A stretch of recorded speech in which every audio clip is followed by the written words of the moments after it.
Shalom les koulam. Tov. Alors, pour ceux qui sont sur le groupe WhatsApp, d'ailleurs, j'invite tous les abonnés YouTube qui sont plus nombreux que les abonnés WhatsApp, ainsi que les abonnés sur Instagram, à nous rejoindre sur le réseau social WhatsApp qui est quand même beaucoup plus diversifiant, étant donné que tout est réuni là-bas. Et j'invite bien évidemment tout le monde à nous rejoindre. Le lien dans la description de la vidéo. Ok, donc on va faire une petite étude concernant la paracha qu'on va lire ce Shabbat et le rapport, le lien qu'il peut y avoir avec Yom Kippour de mercredi soir. Donc, comme on l'expliquait, apparemment, il y a une énorme contradiction concernant deux commentateurs de Rashi, du même commentateur, sur la notion de Shamaim. Apparemment, le ciel. On va essayer de comprendre si effectivement c'est de cela qu'on parle.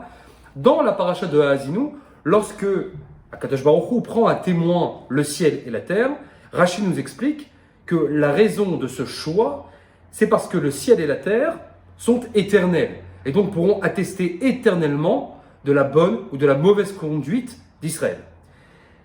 Par contre, dans la paracha de Kitissa, lorsque Akadosh Baruch Hu a l'envie, si on peut appeler ça une envie, de détruire Israël après le Vaudor, il a l'intention de détruire Israël après le Vaudor, là, Rashi nous donne un commentaire en nous expliquant que Moshe lui rétorqua que ce n'est pas possible. Pourquoi ce n'est pas possible ? Parce qu'il a juré en son nom. On parle du Créateur. Il a juré en son nom, contrairement aux choses qui sont vouées à disparaître. Calées, les choses qui se détériorent, qui n'existeront plus. Et Rashi donne là-bas pour exemple le ciel et la terre. Il ne donne pas que ça d'ailleurs, il parle aussi des collines, des montagnes. Toutes ces choses-là sont vouées à disparaître. D'ailleurs, on n'aime pas faire de corrélation avec la science, mais de la même manière que, apparemment, le monde, la matière physique a eu un commencement, il est logique qu'elle ait aussi une fin. D'ailleurs, beaucoup de Midrashim parlent de la fin du monde tel qu'on le connaît actuellement. Donc la contradiction est apparente. Est-ce que le ciel est donc éternel ou est-ce qu'il est voué à disparaître ? Alors on va rentrer dans une étude qui ne sera pas uniquement sur l'explication de ce que veut dire le ciel et la terre, mais surtout dans la contradiction qui est théologique à ce qu'on vient d'apprendre. Parce qu'en réalité, ce n'est pas très intéressant de savoir si le ciel et la terre dureront pour toujours ou pas. Ce qui est intéressant, c'est la contradiction claire et nette avec notre vie de tous les jours. Qu'est-ce que va nous dire cette paracha ? Elle va nous dire que si Israël se comporte bien, tout ira bien. Le ciel donnera ses pluies, la terre donnera ses fruits, et que si on se comporte mal, tout ira mal. Est-ce que c'est vrai ? Est-ce que c'est ce qu'on peut attester dans nos vies de tous les jours ? Non. Malheureusement, non, apparemment. On en connaît qui ne sont pas du tout en adéquation avec la Torah et qui jouissent de tout ce que la vie peut offrir, de meilleur. On connaît aussi le cas inverse, avec des gens qui apparemment pratiquent toute la Torah de A à Z, dans les moindres détails. Kalash et Bahamura, comme on dit. Et pourtant, ça ne les a pas empêchés de mourir de manière absolument atroce dans les camps de la mort. Et durant notre histoire, on a malheureusement beaucoup d'exemples, sans parler de Rabbi Akiva ou autre. Et c'est cette contradiction théologique qui est beaucoup plus importante et qu'on va essayer de comprendre aujourd'hui. Alors on y va. D'abord, comme toujours, la référence. La référence de cette notion du tzaddik à qui tout va bien et du rachat à qui tout va mal, elle est dans la Masechet de Rosh Hashanah, donc la page 16b, Rabbi Krospedai.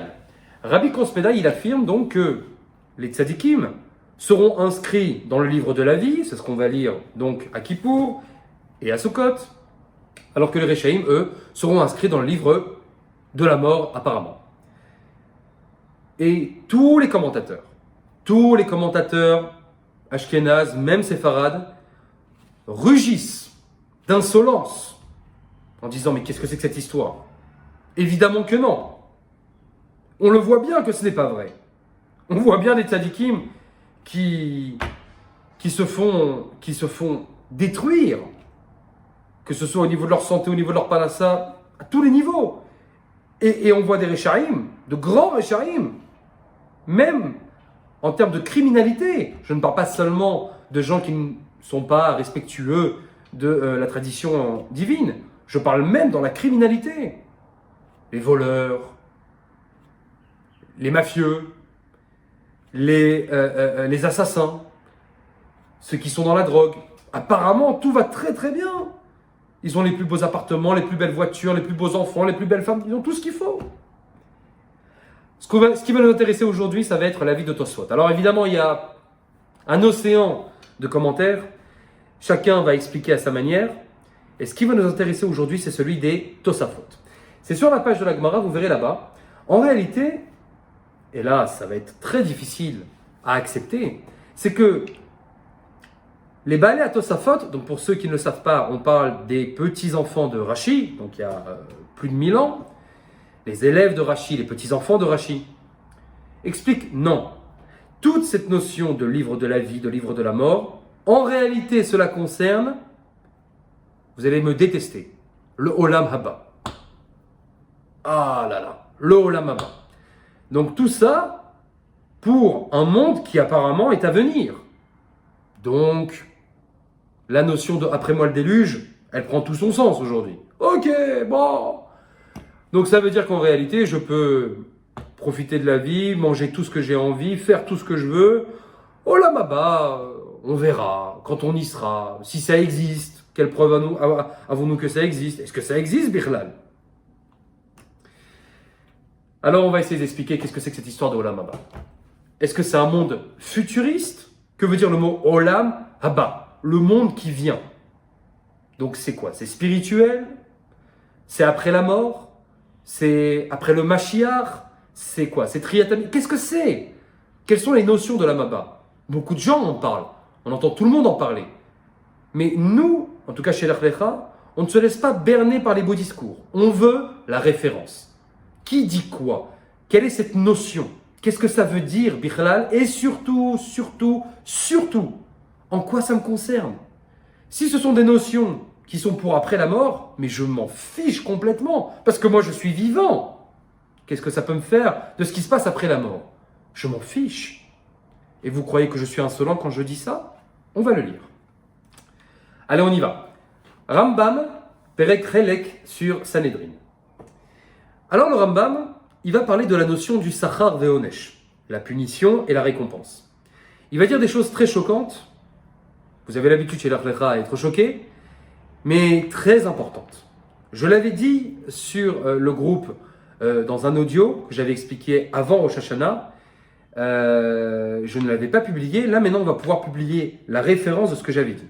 À savoir que le Rambam explique qu'il y a une kat rishona, c'est-à-dire un groupe de personnes, Soveret ki atovahi gan aiden, qui pensent que le bénéfice en réalité de toute l'application de la Torah et des mitzvot sont dans un gan aiden. Bon, qu'est-ce que c'est le gan aiden? On ne sait pas, est-ce que c'est le paradis? Enfin bref, c'est pas pour tout de suite apparemment.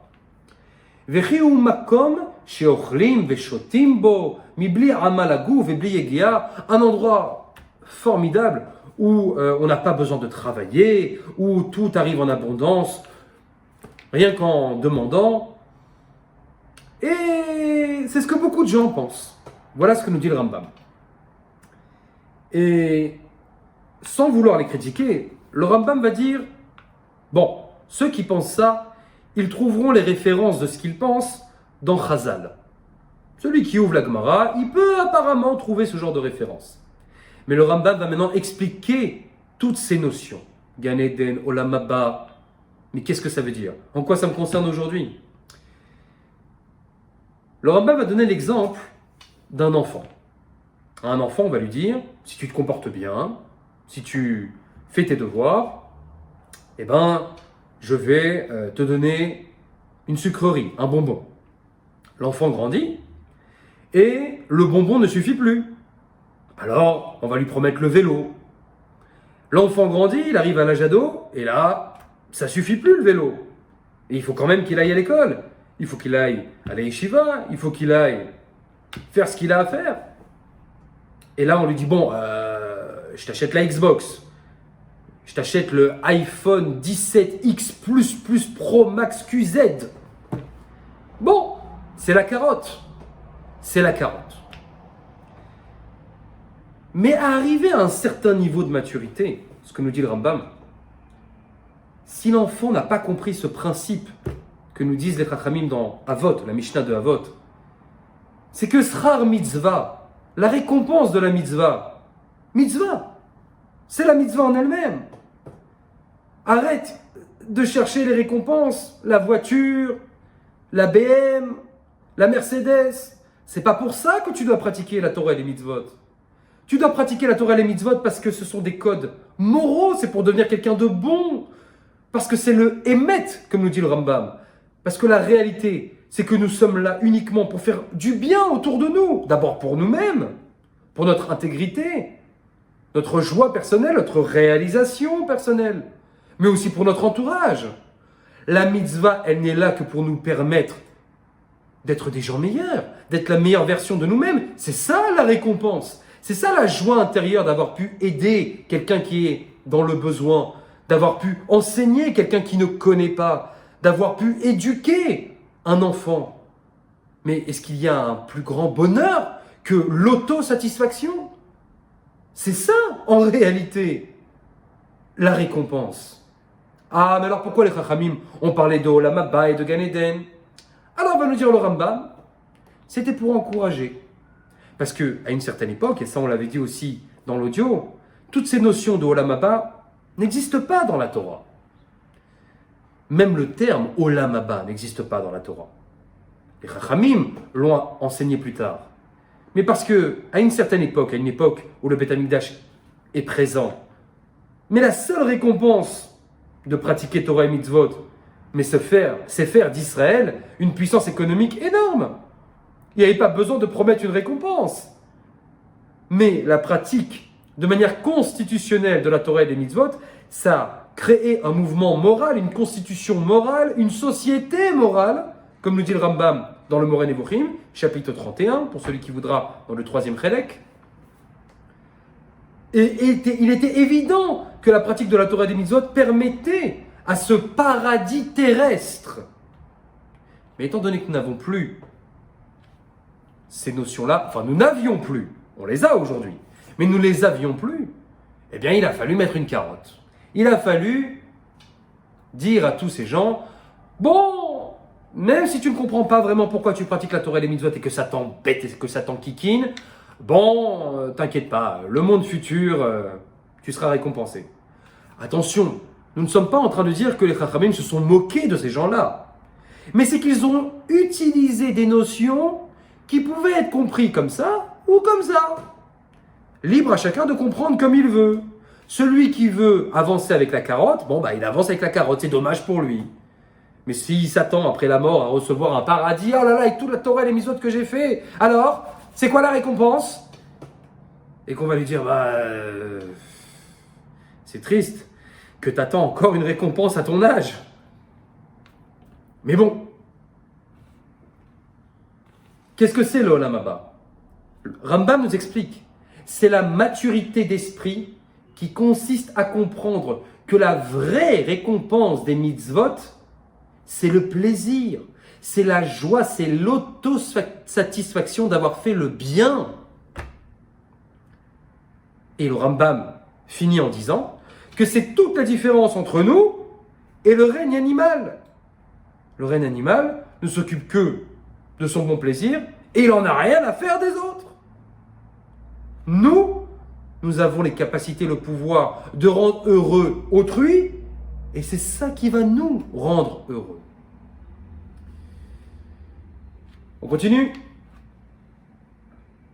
Dans le Mishneh Torah. Maintenant, on va lire une référence claire du Rambam. Dans le Mishneh Torah, Ilchot Teshuvah. On est en plein dedans. Je vous lis ce que dit le Rambam. Donc, pour ceux qui voudront la référence, donc c'est dans Ilchot Teshuvah. Moi, j'ai pas le chapitre exact, mais vous verrez là-bas. Ze shekar'u oto chachamim haolam haba. La raison pour laquelle les chachamim ont appelé cette dimension olam haba, le monde à venir, écoutez bien, lo mipnei she'enom matsui ata. Ça ne veut pas dire qu'il n'existe pas déjà aujourd'hui à l'heure où on parle. Veze haolam oved, ve'achar kach yavo oto haolam. Et qu'on puisse penser que le olam haba c'est une notion futuriste qui viendra après que ce monde ait été détruit. Non. En hadavar ken. En hadavar ken. C'est complètement faux de penser ça. Hela harehu matsui ve'omed. Non. C'est une notion actuelle, présente, que chacun d'entre nous peut vivre à chaque instant. On peut tous décider là maintenant de vivre dans une dimension de Olam Haba, on va comprendre ce que c'est, ou de vivre dans une dimension de Gehinom. On va comprendre ce que ça veut dire. Le Kesef Mishneh, je réponds tout de suite pour celui qui pourrait contredire ce que je viens de dire. Le Kesef Mishneh, le commentateur du Rambam, explique que le Rambam parle aussi du Olam Haba après la mort. Oui, on ne dit pas qu'il n'y a pas de Olam Haba après la mort. Mais ça ne m'intéresse absolument pas. Parce que moi, je suis, jusqu'à preuve du contraire, vivant. Ce qui se passe après la mort, on verra. Rav Tzvi Yehuda Kook. Le Olam Haba, il existe déjà ici et maintenant. Le Olam Haba est dans ce monde-ci. Certains individus, les Yahidim comme ils les appellent, savent goûter l'avenir dans le présent. Rav Tzvi Yehuda Kook. Donc c'est le fils du Rav Kook. Il y a une Gemara dans Masechet Brachot. Dans Masechet Brachot, page 28b, Tanoura Banan. Keshehala Rabbi Elazar. Non, Rabbi Eliezer, pardon. Keshehala Rabbi Eliezer. Lorsque Rabbi Eliezer est tombé malade, ses élèves sont venus pour lui rendre visite au malade. C'est qui les élèves de Rabbi Eliezer? C'est des immensités. C'est Rabbi Akiva, Rabbi Tarfon, c'est des vrais géonim. Amroulo. Qu'est-ce qu'ils lui ont dit? Rabbeinu, cher Rav, lamdenu orhot haim veniske baim lechaya olam haba. Vas-y, enseigne-nous tes dernières paroles morales, Orhot Haim, les dernières directives de vie, pour qu'on puisse jouir du Olam Haba. Écoutez bien ce que dit le Bina Le'aitim. Bina Le'aitim, c'est un posek halacha de 1700, si je me souviens bien. Dans son Drush Vav, le 6e Drush. Dans cette vie-là, alors que nous sommes encore sur cette terre, là, aujourd'hui, nous arriverons à un degré de perception du Olam Haba. Voilà ce que les élèves de Rabbi Eliezer lui ont demandé. Le Kuzari, Rabbi Yehuda Halevi, dans son premier chapitre, il va expliquer qu'en réalité, l'objectif d'un juif ou d'un humain de manière générale, ce n'est pas d'attendre un monde futur. Le monde futur, je m'en fiche complètement. En réalité, ce qui nous importe, c'est de faire de ce monde-là une dimension de monde futur. Je dois vivre sur une dimension futuriste, et on va comprendre ce que ça veut dire, au présent, là, aujourd'hui. C'est ça qui m'intéresse. Ce qui se passe après, quand on y sera, on verra. Mais ça ne m'intéresse pas du tout, nous dit le Kuzari. On va donner des exemples concrets. Maintenant, de ce que c'est cette notion de Olam Haba. Vous avez deux personnes qui perdent leur emploi. Ils ont été virés comme des malpropres. Vous en avez un qui va pleurer toutes les larmes de son corps. Et qu'est-ce que je vais faire de ma vie? Et qu'est-ce qui va devenir de moi? Et je vais jamais m'en sortir. Et préparer la corde et le tabouret. Et il y a celui qui est à côté, qui danse dans la rue. C'est formidable, j'ai été viré. On m'a licencié. Pourquoi? Pourquoi c'est formidable? C'est simple. C'est parce que je sais pertinemment que ce qui m'attend maintenant est bien meilleur. Maintenant, on va me promettre un boulot bien mieux payé que ce que j'avais actuellement. Évidemment que je danse. C'est quoi la différence entre les deux? C'est exactement la même réalité. Il y en a un qui est dans le Gehinnom et l'autre qui est dans le Olam Haba. C'est une question de perception, de la manière dont on regarde la vie. Rien de plus et rien de moins. Et il en sera de même après la mort. Celui qui n'a travaillé que pour ses propres plaisirs personnels, il va être très déçu après la mort. Il va pouvoir demander maintenant tous les plaisirs possibles et imaginables. Tiens, prends ce que tu veux. Mais ça ne te rendra pas heureux. Si tu n'as pas compris que ton travail était de te soucier des autres, eh ben, bon courage. Bon courage pour ton éternelle frustration. C'est pour ça que d'ailleurs on dit que les tzadikim, la première chose qu'ils demandent lorsqu'ils arrivent au lame après la mort, c'est d'être envoyés là où les plus grands Réchaïm se trouvent. Au contraire, il faut que j'aille aider ceux qui sont le plus embourbés. C'est ça mon Gan Eden. Mon Gan Eden, c'est pas ma petite jouissance personnelle. C'est où se trouvent ceux qui sont vraiment dans la caca. C'est ceux-là que je dois aller aider. Voilà où vont les tzadikim après leur mort. Ils vont pas se... Les notes miziv ashrina. C'est quoi les notes miziv ashrina? Profiter de la lueur de Dieu. Mais c'est quoi la lueur de Dieu? C'est savoir être capable d'éclairer celui qui ne voit rien. C'est ça la lueur de Dieu. Et tout le monde sait ici que je n'aime pas le mot Dieu. On comprend maintenant pourquoi mitzvah gedola liot besimcha tamid. Celui qui est besimcha tamid, il est dans un olam haba perpétuel. C'est aussi simple que ça. Et c'est en cela que ça nous concerne. Maintenant, on va pouvoir comprendre Rashi. Dans Kitissa, lorsque Rashi dit que le ciel et la terre sont voués à disparaître, oui, le ciel, l'atmosphère, la terre, cette chemise, ces livres, tout ça est voué à disparaître, vu qu'ils ont un commencement. La matière ne va pas pouvoir continuer éternellement. Elle va peut-être se changer, se transformer, mais elle ne pourra pas rester comme elle est aujourd'hui. Il y a un temps au monde, apparemment. Mais dans notre paracha à Azino, il n'a pas parlé de Shamaim. Rashi est en train d'interpréter un autre mot qui n'a rien à voir. Il parle de Ha-Shamaim. Qu'est-ce que c'est Ha-Shamaim? C'est quoi le He Hayidia? Le fameux ciel. Quand la Torah elle dit Ha-Nahash, le serpent, c'est-à-dire qu'elle parle de quelque chose qu'on est censé déjà connaître. Sinon elle aurait dit Nahash, un serpent. La Torah n'a pas dit Bereshit bara Elokim Shamaim va'aretz. Au commencement, même si Bereshit ne veut pas dire commencement, l'Éternel créa le ciel et la terre. Non, il y a écrit Et ha-Shamaim ou Et ha-Aretz. Le fameux Shamaim, on va comprendre ce que c'est, et la fameuse ha-Aretz. On ne comprendra pas aujourd'hui ce que c'est pas le sujet du cours. Le fameux. Qu'est-ce que c'est ce fameux Shamaim? Eh bien, on va voir maintenant le premier Rashi de la Torah, le deuxième Rashi de la Torah, si je me souviens bien, parce que je n'ai pas écrit celui-là, où Rashi nous explique, c'est quoi ce Ha-Shamaim?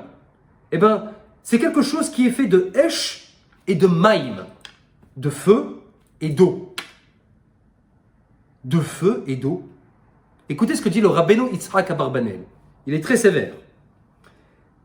Ha'im yachshov ish hacham venavon. Est-ce que quelqu'un d'intelligent pourrait penser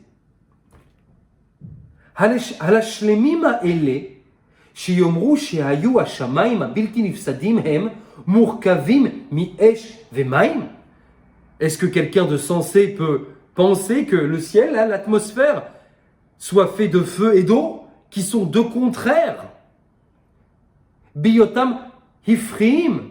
Ce sont deux choses qui n'ont absolument rien à voir l'un avec l'autre. Mais Maharim Ashinui Meod. Comment le feu et l'eau ont donné le ciel, ont donné l'atmosphère. Mais il faut être un sombre crétin pour penser ça. Nous dit Rabbeinu Yitzhak Abarbanel, c'est son premier ou deuxième commentaire sur la Torah, pour celui qui voudra le chercher. Mais non. C'est quoi Ha-Shamaim? Ben, c'est le Olam Haba. C'est la perception humaine. C'est la conception humaine. C'est la conscience humaine. Quand un homme se comporte très mal, est-ce que le ciel va lui tomber sur la tête? Comme les Gaulois? Mais non, on voit bien que non. On en a la preuve tous les jours. Mais c'est pas ça l'objectif. C'est comme nous l'a expliqué le Rambam avec le petit garçon. Évidemment qu'on pourrait faire en sorte que celui qui fait pas ce qu'il faut, problème d'argent, problème de santé, on pourrait. Mais on va rien y gagner. C'est pas ça l'objectif.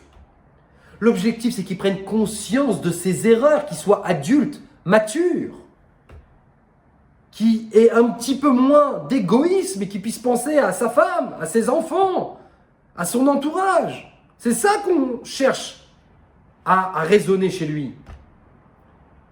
Et bien c'est pour ça que Akadosh Baruch Hu prend à témoin le ciel et la terre.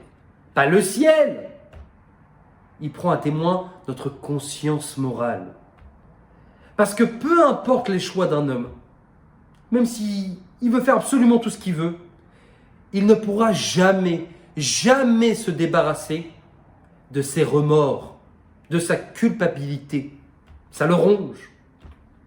La notion du matzpoun, le matzpoun en hébreu, donc c'est les remords. On ne peut pas vivre éternellement avec des remords. Ce n'est pas possible. Même les plus grands bandits, même les plus grands nazis ne peuvent pas vivre éternellement avec les remords de leurs actions. Ça ronge de l'intérieur.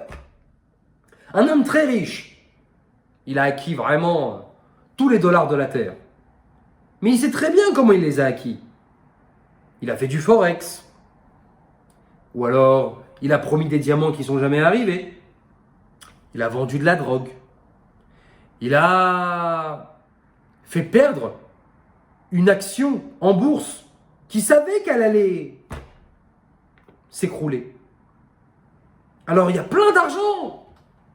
On a l'impression que le ciel n'a pas arrêté les pluies pour lui.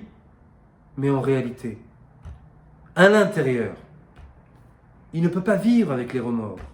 Il n'est pas fier de ce qu'il a fait. Pareil pour un homme infidèle. Il peut faire tous les beaux sourires à sa femme. Mais intérieurement, il sait que c'est une pourriture. Il ne peut pas vivre éternellement de cette manière. Au bout d'un moment, il se fait attraper. Mais il ne se fait pas attraper parce qu'on l'a attrapé. Il se fait attraper parce que sa conscience, il a mauvaise conscience. Et ça finit par ressortir. La femme, elle dit, ça pue. Mais comment ça se...